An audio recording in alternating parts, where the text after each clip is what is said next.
நான் வளர்ந்த வீடு இது. எத்தனையோ வருஷமாக நான் இங்கே தான் இருந்திருக்கேன். 10 வருஷமாக இங்கே தான் செட்டு போட்டு நான் பல விளம்பர படங்கள், திரைப்படங்கள் இங்கே தான் எடுத்திருக்கேன். இது என் வீடு தான். இது காத்தால 8 மணிக்கு வந்தால் ராத்திரி 9 மணிக்கு தான் போவேன். சரவணன் சார் என்னை கூப்பிட்டு ஒரு சின்ன ஷார்ட் ஃபிலிம் பண்ண சொன்னார். பெண் குழந்தைகள் பற்றி முக்கியத்துவம். அந்த நாள் அதுக்கு மறக்க முடியாத நாள். நீ so rest in peace. Thank you. Gentleman பூஜை அப்போ சரவணன் சார் வந்திருந்தாங்க. அவங்களுடைய ஆசீர்வாதம் வாங்கினேன். நல்லா வரணும்னு ப்ளஸ் பண்ணாங்க. எல்லா டைரக்டர்ஸுக்குமே வந்து ஏவிஎம்மில் படம் பண்ணணும்னு ஒரு பெரிய கனவு. என்னுடைய கனவு அது சிவாஜியில் நிறைவேறிச்சு. அதுக்கு சரவணன் சார் நான் நன்றி சொல்லணும். கதையை கேட்டுட்டு நல்லா இருக்குது, நல்லா ஃபேமிலி சென்டிமெண்ட் இருக்குது, காமெடி இருக்குது, மெசேஜ் இருக்குது, படம் கண்டிப்பாக ஹிட் ஆகும் அப்படின்னு கதை கேட்டவொடனே அவங்க ஜட்ஜ் பண்ணாங்க. அவங்க ஜட்ஜ்மெண்ட்டு, கேல்குலேஷன், பிளானிங் எல்லாமே ரொம்ப நல்லாயிருக்கும். சாங் செட்லாம் வந்தாங்க, பார்த்து ரொம்ப என்கரேஜ் பண்ணாங்க. மெயினாக லைக் ஒரு படம் முடியணும், இதே கண்டினியூவாக ஷூட் பண்ணி படத்தை முடிக்கணும். அதுக்கு என்னென்ன எஃபர்ட்ஸ் போடணுமோ அதெல்லாம் ரொம்ப பிரமாதமாக போடுவாங்க. அதுதான் அவங்களுடைய வெற்றி. அது மட்டும் இல்லை, லைக் படம் முடிஞ்சு பல வருஷம் கழித்து திடீர்னு ஒரு செக் வருது. என்னென்னு பார்த்தா கனடாவில் ஏதோ சிவாஜி கொடுத்த ரைட்ஸு, அதில் டேரக்டராக எனக்கு வர வேண்டிய ஷேரை வந்து அனுப்பிச்சிருந்தாங்க. ரொம்ப ரேர் குவாலிட்டி, நல்ல குவாலிட்டி. சரவணன் சார் ஃபேமிலிக்கு என்னோட ஆழ்ந்த அனுதாபங்களை தெரிவிச்சுக்கிறேன். ஏவிஎம்னாலே தெரியும், மிகப்பெரிய நிறுவனம்.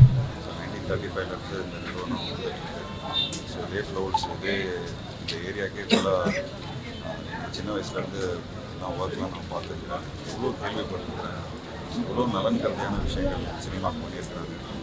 ஸோ தமிழ் சினிமாவுக்கு வந்து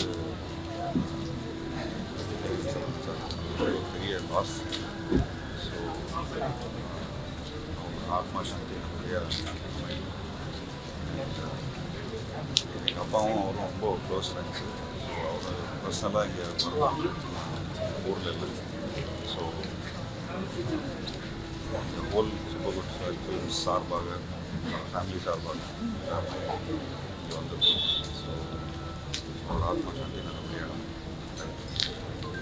ஏவிஎம் நிறுவனம் ஆற்றிய பணி ஆக்கச்சிறந்தது. அதாவது ஒவ்வொரு காலகட்டத்திலையும் பல திறமைகளை நம்மளிடையே அறிமுகப்படுத்தியது இந்த நிறுவனம். பல பேருக்கு வேலை கொடுத்துருந்தாங்க. தேவி மெய்யப்ப செட்டியார் அவர்களின் மறைவுக்கு பிறகு ஒரு மிக சிறந்த ஆளுமையோடு திரு ஏவிஎம் சரவணன் சார் அவர்கள் இந்த நிறுவனத்தை நடத்தி கொண்டிருந்தார்கள். இப்படி ஒரு ப்ரொடியூசர்னா இப்படி தான் இருக்கணும் அப்படின்ற ஒரு எடுத்துக்காட்டாக இருந்தவர். நாங்கள் நிறைய கேள்விப்பட்டிருக்கோம். பட் இவ்வளோ ஒரு சிறந்த நிறுவனத்தோடு நானும் பணியாற்றுறதுல ரொம்ப ரொம்ப பெருமையாகவும் இருக்குது. அவரை சந்திக்கூட வாய்ப்பும் கிடைச்சிது, அவர் கூட பேசக்கூடிய வாய்ப்பு கிடைச்சிது. அது நான் ரொம்ப பெருமையாக நினைக்கிறேன். ஏன்னா அவ்வளோ ஒரு டிசிப்ளின், எல்லாருக்கும் மரியாதை, ஒரு வெல் ஆர்கனைஸ்டு டீமோட பண்ணிட்டு இருந்தது. எல்லாத்துக்கும் மேலே அவருக்கு வந்து சினிமா மேலே ஒரு பேஷன். ஸோ அப்படிப்பட்ட ப்ரொடியூசர்ஸை இப்போ பார்க்குறது ரொம்ப அபூர்வமாக இருக்குது. ஏன்னா அதுதான் அவரை வந்து இவ்வளோ நாள் நம்ம திரையுலகத்தில் வச்சுக்கிறதுன்னு நினைக்கிறேன். இன்னும் எனக்கு ஒரு சின்ன வேண்டுகோள், இன்னும் நிறைய திரைப்படங்கள் இந்த நிறுவனம் எடுக்க வேண்டும், பல திறமைகளை நமக்கு கொடுக்க வேண்டும் அப்படின்றது தான் என்னோட வேண்டுகோள். இது கண்டிப்பாக சரவணன் சாரோட ஆசையாகவும் அது இருக்கும். அவரோட இந்த மறைவு இந்திய திரையுலகுக்கே ஒரு பெரிய இழப்பு. அவரோட ஆன்மா சாந்தி அடைய.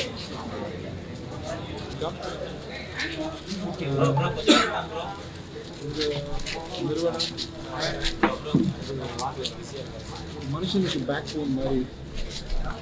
பேக் போன்னா ஒரு நீங்கள் பேச கண்டினியூ பண்ணுங்க. பேக் போன்னா ஒரு ஒரு ஒரு ஸ்பைனல் கார்டு மாதிரி.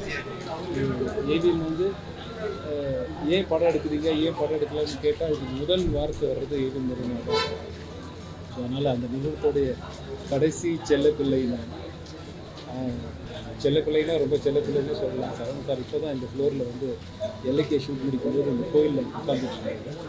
ஸோ அவரை பார்த்து பிளெஸிங்ஸ் வாங்கிட்டு போனோம். வந்து இவருக்கும் எனக்கும் நிறைய நினைவுகள் இருக்குது, நிறைய மலர் நினைவுகள், நிறைய நல்ல விஷயங்கள் இருக்குது. நான் வந்து முதல் படம் பண்ணும்போது தாய்மல்லானின் ஒரு படம் பண்ணும்போது ஒரு ஆஃபீஸ் ரூமில் மீட் பண்ணும்போது கெட்டப் வித்தியாசமாக இருந்தால் நல்லா இருக்குன்னு சொல்லிட்டு எட்ஷேட் பண்ண சொன்னார். நான் டக்குன்னு வாக் அவுட் பண்ணிட்டேன். வாக் அவுட் பண்ண இவர் கேட்டிருக்காரு, ஏன் நம்ம சொன்னது தான் வருது, ஏதாவது காயப்படுத்திருச்சா அவர் அப்படின்னு. நான் பாடுறத போய் மொட்டை பிடிச்சி வந்தேன்னு தெரியாது அவருக்கு. மொட்டை அடிச்சுட்டு திரும்ப வந்து நின்னவொடனே ரொம்ப ஹாப்பியாகிட்டார். ஸ்டில் சாரதி விட்டு இதே ஃப்ளோரில் இதே மாதிரி இந்த ஃப்ளோரில் இன்னொரு 2 ஃப்ளோர் தள்ளி ஒரு ஃப்ளோர் கறந்து விட்டு அந்த ஃபோட்டோ ஷூட்லாம் பண்ணாங்க. அதனால் அன்னார் அவர்களை இழந்து வாடுகிற குடும்பத்திற்கு என்னுடைய ஆழ்ந்த இரங்கலும் அவருடைய நினைவுகளும் என்றென்றும் திரையுலகத்தில் இந்த புத்தகத்தை திரும்பி பார்த்தா அவருக்கு முதல் பக்கத்தில் ஏவிஎம் சரவணன் சார் இருக்காங்க. நன்றி. Legendary film maker Saravanan sir, அவ்வளோ பெரிய பிரம்மாண்டமான பேனர் ஏவிஎம். சென்னைக்கு ஒருத்தர் வர ஒவ்வொருத்தரும் பார்க்காத லோகமே இல்லை, அது அந்த மாதிரி ஒரு பெரிய லோகம். எவ்வளோ சின்சியராக ஒர்க் பண்ணி, எவ்வளோ ஹம்பலாக ஒர்க் பண்ணி, எவ்வளோ வெற்றி படங்கள் கொடுத்துருக்குறாங்கன்றது கணக்கில் எடுக்கிறது அவ்வளோ ஈஸியான விஷயம். இந்த மாதிரி ஒரு பெரிய பிரம்மாண்டமான கம்பெனியில் சரவணன் சார் நிர்வாகத்தில் நடிக்கிறதுக்கு எனக்கும் வாய்ப்பு வந்ததுக்கு நான் நன்றி சொல்ல கடமைப்பட்டிருக்கேன். பாக்கியமாக நினைக்கிறேன். சரவணன் சார் பற்றி சொல்கிற அளவுக்கு நமக்கு அனுபவங்களை விட பெரிய பெரிய எம்ஜிஆர் சிவாஜி சார்லேருந்து எல்லாரை வச்சு படம் பண்ண நிர்வாகம், அதில் சரவணன் சார் பெரிய பங்கு. அவ்வளோ சரளமாக பேசுவார், சிம்பிளாக இருப்பார். ஆனால் படம் எடுக்கிறது அவ்வளோ பர்ஃபெக்டாக பண்ணுவோம். சொன்ன தேதியில் ஆரம்பிப்பார், சொன்ன தேதியில் ரிலீஸ் பண்ணுவார். அதான் இந்த ஏவிஎம் பேனர் இருந்த மிகப்பெரிய பேரும் அதை அப்படியே காப்பாற்றிட்டு வந்தார். நேற்று அவரோட பிறந்தநாள், 85வது பிறந்தநாள். இது யாரும் எதிர்பார்க்காத அவரோட ஆத்மா சாந்தி அடையணும். நானும்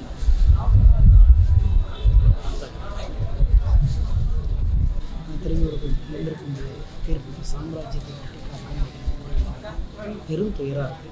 எனவே அவருடைய ஆத்மா சாந்தியடையும். தமிழ் திரையுலகம் உள்ள வரைக்கும், செல்வாய்கள் உள்ள வரைக்கும் அவருடைய புகழும் அவருடைய பாரம்பரியமான குடும்பத்துடைய புகழும் வீழ்ந்து ஒழிக்கின்ற நன்றி.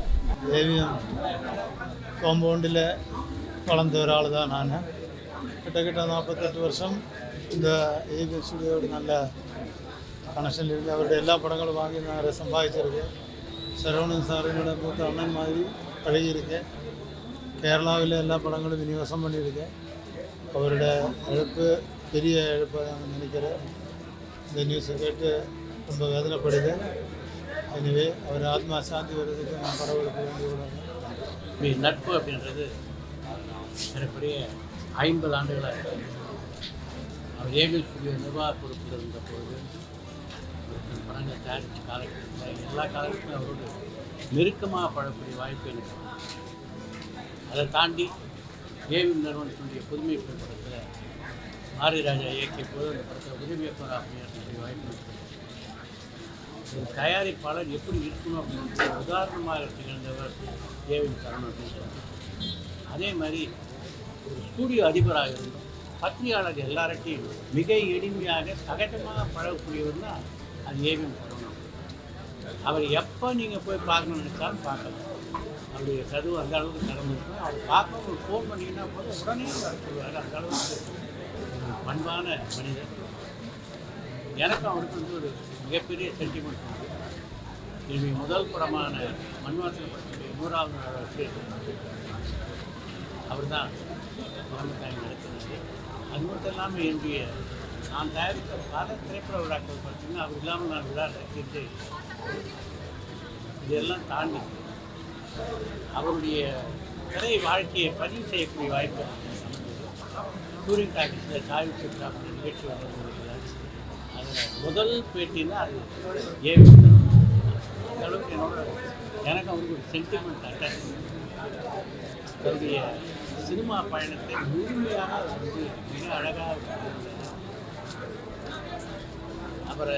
அவரை இழந்தது தமிழ்சினிமாவுக்கு மிகப்பெரிய இழப்பு. தமிழ்சினிமாவுக்கு மட்டும் அகில இந்திய ரீதியில் இந்திய படவலகத்தை மிகப்பெரிய இழப்பு அப்படின்னா ஒரு தயாரிப்பாளர் எப்படி படங்களை திட்டமிட வேண்டும், கதை விஷயத்தெல்லாம் எந்த அளவுக்கு பங்கு வர வேண்டும் உதாரணமாக இருந்தவர்.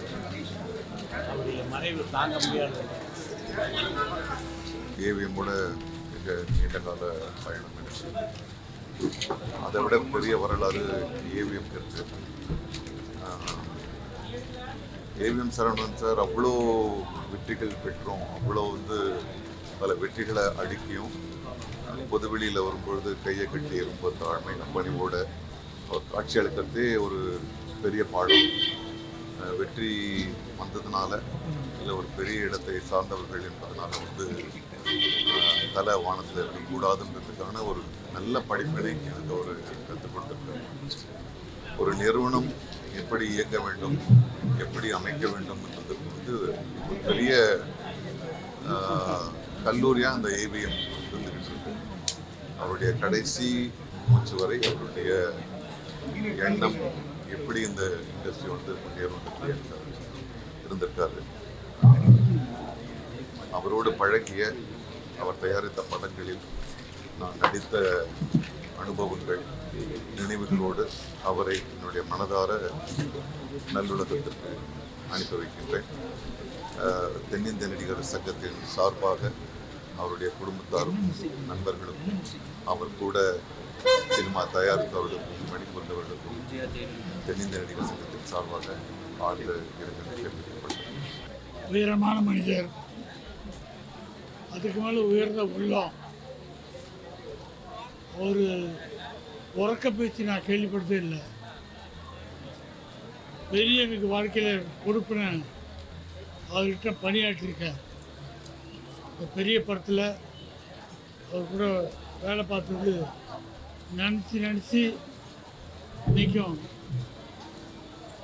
இது ஒரு காலம் வருமானத்து அவர் நிறைய பழைய விஷயங்களை சொல்லுவார். அது ரொம்ப சந்தோஷமாக சொல்லுவார். அந்த படத்தை இப்படி நடந்தது, இந்த படத்தை இப்போ அப்படி நடந்ததுன்னு பெரிய பெரிய நடிகர்கள் சொல்லும்போது நம்ம அண்ணாந்து வாயை பார்ப்போம். இனிமேல் ஐயா அவங்க என் கூட பேசினது, அவங்க நடந்துக்கிறதெல்லாம் நினச்சி பார்த்தா நம்ம நிம்மதி தேடணும். ஒரு டேபிளில் உட்காந்துட்டே இருப்பார். ஷூட்டிங் ஸ்பாட்டில் இருக்கவங்களுக்கு என்னென்ன விஷயம் தெரியுமோ அதை விட அவருக்கு அதிகமாக தெரியும். நிறைய பேர் சொல்லியிருப்பாங்க. அவர் டேபிளில் இருந்துட்டு என்ன படம், என்ன ஷாட்டு, எத்தனை டேக் ஓடுது எல்லாமே சுற்றியிருப்பார். ஒரு தொழில் மேலே அவ்வளோ பக்தி உள்ளவங்க. அவர் கூட பணியாற்றது தான் பெரிய பாக்கியமாக நினைக்கிறேன். ஒரு மரணத்தை நமக்கு வலிக்குது. இறைவனுக்கு அடிக்கிறோம். நல்ல ஆத்மாவுக்கு ஒரு அருமையான நிழல் தரணும். ஆத்மா சாந்தி